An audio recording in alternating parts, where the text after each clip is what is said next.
Bonsoir mesdames et messieurs, bienvenue dans ce numéro spécial consacré à la connaissance de l'avant-projet de la nouvelle constitution.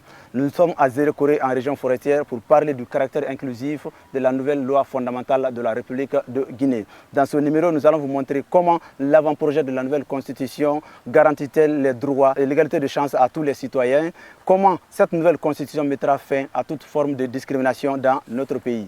Pour en parler, sur ce plateau, je reçois M. Honorable Amidou Camara. Il est conseiller au CNT. Il est également le président de la commission finance au Conseil national de la transition. Il est en même temps chef de mission du CNT en Guinée forestière. Bonsoir, Honorable Amidou. Bonsoir. À mes côtés, il y a M. Mohamed Salou Paye. Il est journaliste à la radio-diffusion télévision guinéenne RTG. Il est en même temps chef d'équipe régionale basée en Guinée forestière. Bonsoir, M. Paye. Bonsoir. Et première question, honorable Amidou, en quoi cette nouvelle constitution est-elle inclusive? Alors, merci beaucoup, monsieur. Merci pour l'intérêt que vous accordez à cette campagne de vulgarisation. Comme vous le savez, on ne saurait parler de constitution si, dans son contenu, elle ne permet pas d'inclure la société guinéenne, surtout les couches les plus vulnérables. Comme je vous ai dit à l'amont de mon intervention aujourd'hui, à l'université, je disais que les instructions du président de la République sont claires en matière de constitution. C'était pour nous permettre d'élaborer une constitution qui puisse nous rassembler et nous ressembler. Et pour moi, l'inclusivité de la constitution n'est pas à démontrer parce qu'il existe des articles dans la constitution qui traitent la question. Généralement, lorsqu'on parle d'inclusivité, nous faisons souvent recours à l'implication ou la prise en compte des préoccupations des couches les plus vulnérables de la société. Et généralement, ces couches, c'est souvent les femmes, les enfants, les personnes vivant avec handicap, les personnes âgées et une proportion importante des Guinéens qui sont souvent à l'étranger et qui ne sont pas associés à la vie de la nation. Et si vous parcourez cette constitution, quand vous prenez par exemple l'article 25 de la Constitution, le droit au mariage est consacré et pour les jeunes filles comme pour les jeunes garçons. Et l'État veille à l'équité des droits lorsqu'il s'agit de la constitution d'un mariage et de sa dissolution. D'autres articles également de la Constitution parlent de la parité, hommes et femmes.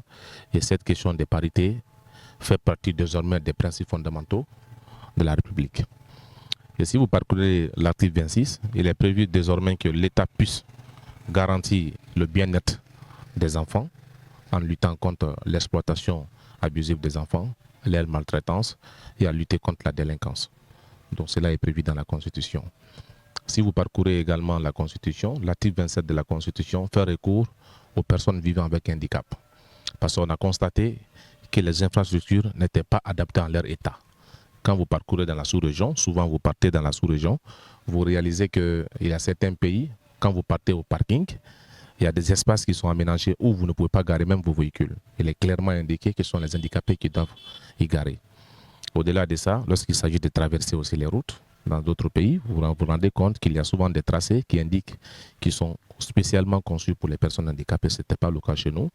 Et l'article 27 de la Constitution fait désormais cela une obligation de l'État. L'État est obligé à adapter les infrastructures à l'état de ces personnes handicapées. Mais aussi les moyens de transport, les bus et autres agents qui seront désormais achetés au compte de l'État en République de Guinée doivent aussi être adaptés à l'état des personnes handicapées.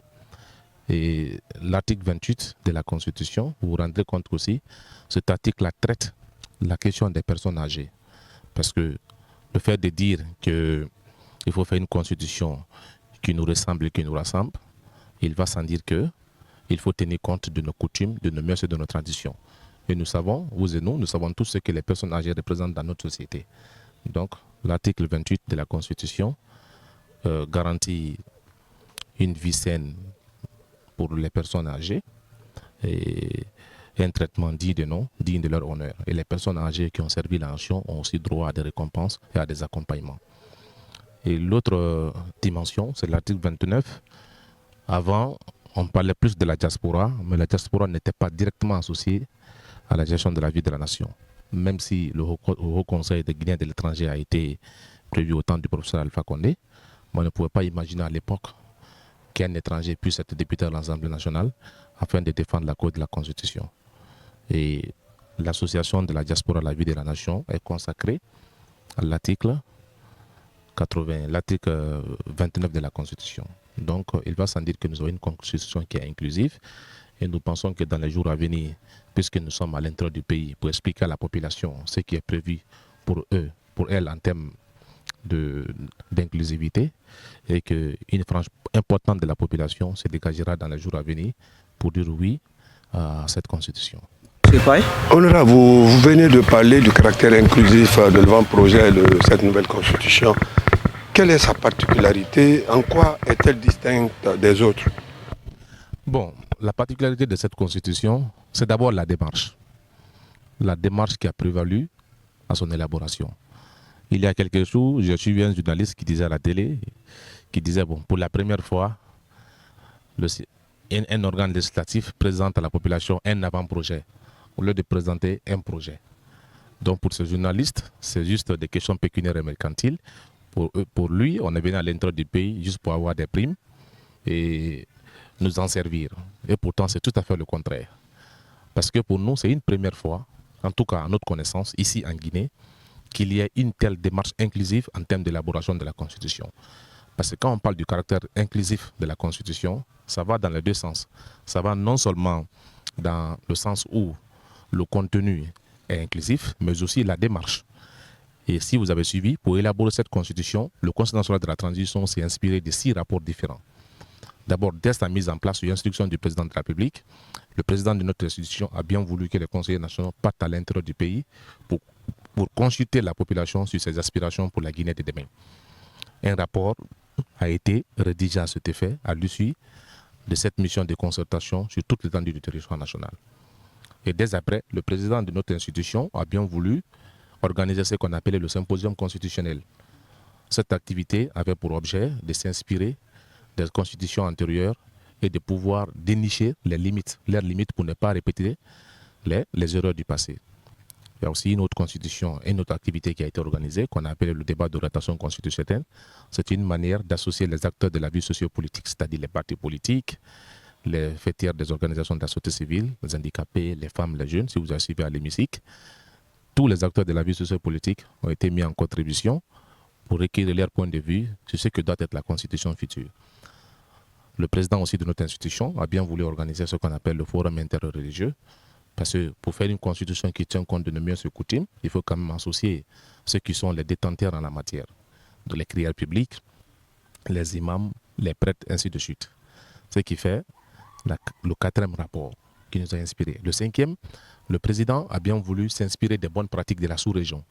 Donc on a constitué les missions d'études à l'étranger. Il y a certains de nos collègues qui sont partis au Ghana, d'autres au Bénin, d'autres au Rwanda, pour aller s'inspirer des bonnes pratiques de ces pays et voir la possibilité si on pouvait les implémenter de chez nous en Guinée.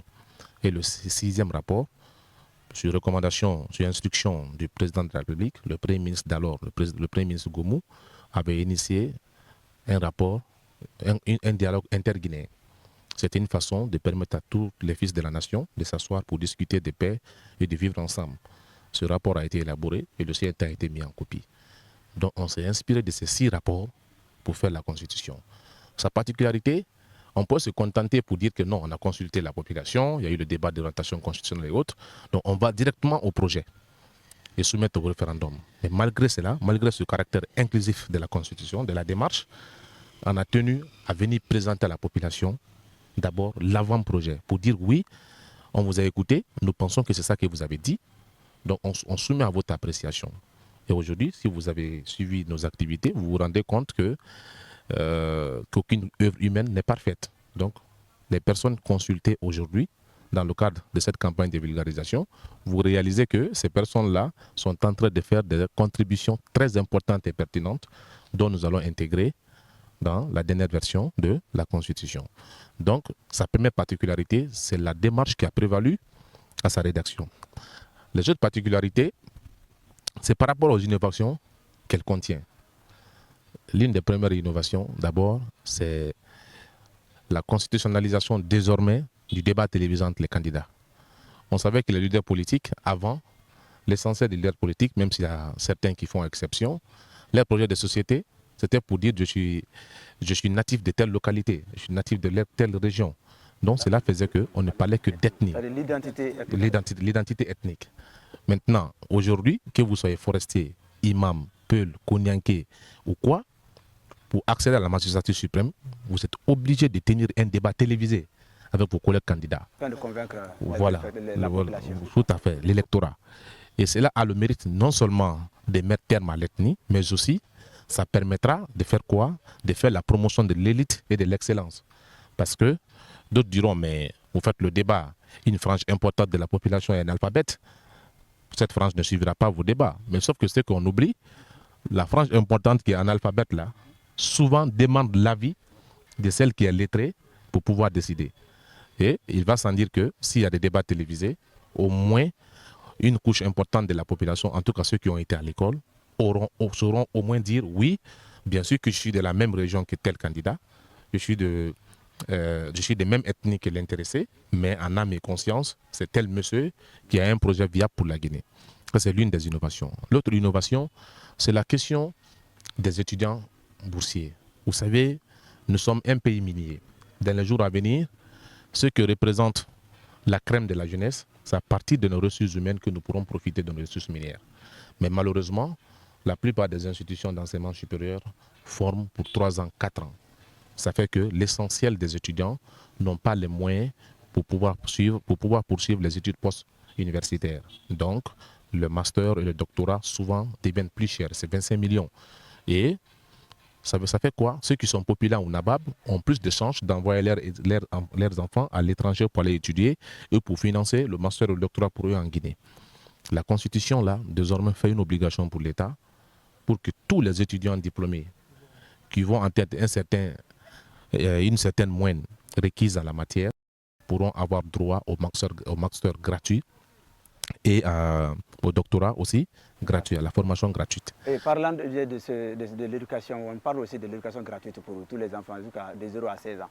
Oui, au fait, ce qui est d'abord important pour les enfants de 0 à 16 ans, ce qui est d'abord important en la matière, c'est d'abord le caractère obligatoire désormais de l'éducation. Parce qu'on avait constaté que moi, par exemple, si je suis préfet, ou je suis gouverneur, ou je suis ministre, j'envoie mes enfants à l'école. Au même moment, j'ai un enfant chez moi qui a 9 ans, qui a 12 ans, mais qui sert d'un frère au village, qui sert de bonne à la maison. Donc désormais, tous les enfants âgés de 0 à 16 ans sont obligés d'être à l'école. Donc l'enseignement est devenu obligatoire. C'est consigné dans l'avant-projet de prévu dans la Constitution. Et l'autre innovation qui me paraît très très importante, c'est la question de la Commission nationale de développement. Comme vous avez remarqué, j'allais en venir, bien sûr, je l'avais même noté déjà, allez-y, oui. Tout à fait. La Commission nationale de développement. Si vous avez remarqué par le passé, l'organe législatif est généralement saisi sur les documents qui sont déjà signés. Lorsqu'il s'agit des accords et conventions internationaux, c'est le gouvernement qui signe à travers le ministre des Finances et le Parlement est saisi sur la version signée des documents. Sauf que lorsque le document est déjà signé, en termes de relations internationales, ce n'est pas trop galant et très honorable pour un pays de revenir sur sa signature. C'est-à-dire si le gouvernement signe et le Parlement est saisi après, le Parlement fait juste des critiques stériles, étant donné que ça ne va aboutir à rien parce que le document est déjà signé. Donc pour permettre, et puisque les signatures sont politiques, parce que le président de la République, son gouvernement, sont des institutions politiques. Donc, il va sans dire que dans tous les actes qu'ils vont poser, ils vont tenir compte des questions géopolitiques. Je suis président de la République, je dois par exemple autoriser une entreprise chinoise à exploiter le mont Simandou ou bien le mont Nimba. Donc il me reviendra de dire, oui bon, écoute, c'est une entreprise chinoise, moi j'ai besoin du soutien de la Chine, ou bien c'est une entreprise française, j'ai besoin du soutien de la France. Donc si je soutiens par exemple, je veux le soutien de la France, donc je peux accorder des exonérations fiscales ou bien des avantages non justifiés à l'entreprise française juste pour avoir l'adhésion de la France. Et ça fait souvent que le pays est léger dans ses droits. Et si vous avez remarqué, l'essentiel de nos conventions minières ont été bâties sur ces principes. Donc nos ressources ont été bradées depuis un certain moment. C'est à l'arrivée du CNRD que le régime fiscal du projet Simandou a d'ailleurs été revu en diminuant le congé fiscal. On a parlé, nous, de la mise en place de la Cour spéciale de justice. Donc, bon, pour le cas de la mise en place de la Cour spéciale de la justice, je ne dirais pas que c'est une innovation à 100%. Mais c'est une innovation cette fois-ci parce que la Constitution d'abord veille à son opérationnalisation. Mais au-delà de tout, c'est la dénomination. Parce que pour nous, dire d'abord haute cour de la justice, ça pose problème. Ça donne l'impression aux citoyens lambda comme s'il y avait une juridiction qui était supérieure à une autre, à travers les personnes qui y passent. Vous avez vu, vous avez remarqué. Donc c'est pourquoi cette fois-ci, nous avons pris le soin de ne plus appeler haute cour de la justice, pour ne pas qu'il y ait un sentiment d'infériorité ou de supériorité. Donc on a dit cour spéciale de la justice. Donc qui aura donc pour rôle pour juger les hautes personnes en fonction. Parce que je le disais la fois dernière que pour ceux qui ont fait le contrôle financier, plus on peut contrôler le taux. Parce que si quelqu'un vous vole le 1er janvier et vous patientez le 31 décembre pour pouvoir faire l'audit, le 31 décembre trouvera non seulement qu'il a mangé une bonne partie de la manne, mais aussi il sera capable de faire disparaître assez de preuves. Donc c'est pour cette raison que la Cour spéciale de la justice est utile. Elle aura le mérite de juger ceux qui sont en fonction. Donc même si on est président de la République, on est Premier ministre, on est membre du gouvernement haute, toutes les hautes personnalités de la République désormais passeront devant cette haute cour de la justice si ces personnalités sont soupçonnées d'avoir été sujet des malversations financières ou de la mauvaise gouvernance. Il n'y a pas un tout petit peu d'interférence entre ces compétences et celles de la CRIEF, puisqu'on parle de malversation financière? Non, pas du tout. La haute trahison, ce n'est pas que financière. Hein, ça peut concerner une parjure. Ça peut concerner la haute trahison proprement dite. Ça peut être que la personnalité concernée veut toucher aux intangibilités constitutionnelles. Donc ce n'est pas que financière. On parle de la nouvelle constitution. Que peut-on faire pour faire revenir les sceptiques dans l'Union? Car souvent on aime à le dire que la Guinée est un véhicule à 4 roues. Oui, mais comme vous le savez, l'essence de la démocratie, c'est la divergence d'opinion. Hein? Donc nous ne garantissons pas que tout le monde adhérera à cette constitution, même si c'est notre souhait. Parce que quand on veut faire des innovations, on touche des intérêts. Hein? Quand on veut faire des choses qui n'ont pas existé par le passé, il va sans dire que vous ferez des jaloux, ou il y a des gens qui seront contre. Même si notre souhait est que le peuple comprenne. Parce que nous n'avons pas de position, nous sommes là pour le peuple. Et donc quand on parle de peuple, on parle de toutes les composantes de la société. Donc l'unique outil qu'on a, c'est de les rassurer, aller vers eux, les expliquer. Il les reviendra de décider s'ils vont adhérer à la Constitution ou pas. Mais depuis qu'on a commencé cette vulgarisation, vous vous rendrez compte, même si en étant journaliste, l'engouement que le peuple a vis-à-vis du projet. Donc nous pensons que, puisque la démocratie c'est la règle de la majorité, même s'il faut aussi veiller sur le droit de la minorité, mais nous sommes sûrs et certains que dans les jours à venir, la majorité se dégagera en faveur de ce projet. Justement, vous êtes à Zéro-Corée il y a quelques jours. Quel constat réel vous avez constaté sur le terrain? Bon, très satisfait, hein? Un sentiment de satisfaction. D'abord, j'ai eu l'honneur de recevoir le président de notre institution et vous avez peut-être su ce qui s'est passé. Vous étiez à la place des martyrs, vous avez vu la taille de la mobilisation.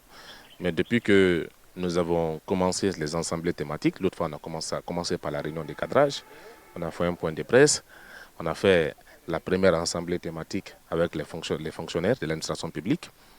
Au-delà de ça, aujourd'hui nous étions à l'université avec les étudiants et vous avez vu l'engouement.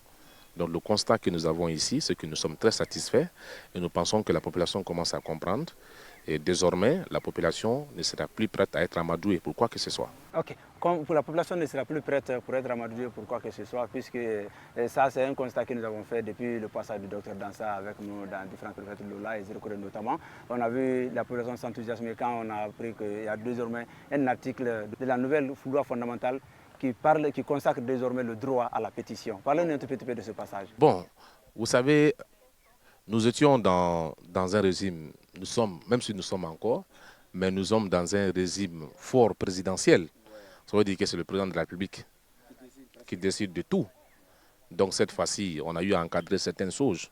Non seulement les nominations aux hautes fonctions de l'État sont désormais, il est obligé de consulter le Sénat pour nommer à certaines fonctions, mais aussi il est aussi obligé de consulter le Conseil supérieur de la défense pour des hautes fonctions militaires. Cela est prévu. Mais on a remarqué qu'il y avait assez de violence parce que la population n'avait pas assez d'instruments ou de moyens pour s'opposer à certaines décisions de la haute hiérarchie. Quand le président de la République nomme un premier ministre, s'il décide de brader une ressource, s'il décide de faire une campagne, peu importe ce que le président veut, Dieu voulait. Donc il n'y avait pas de moyen de recours. C'est pourquoi cette fois-ci, pour mettre terme à la violence et pour pour pacifier encore une fois la société, nous avons prévu le droit à la pétition. Le droit à la pétition qui sera régi dans les jours à venir par une loi organique. À partir de ce droit-là, les citoyens peuvent s'opposer à certaines décisions de l'administration centrale.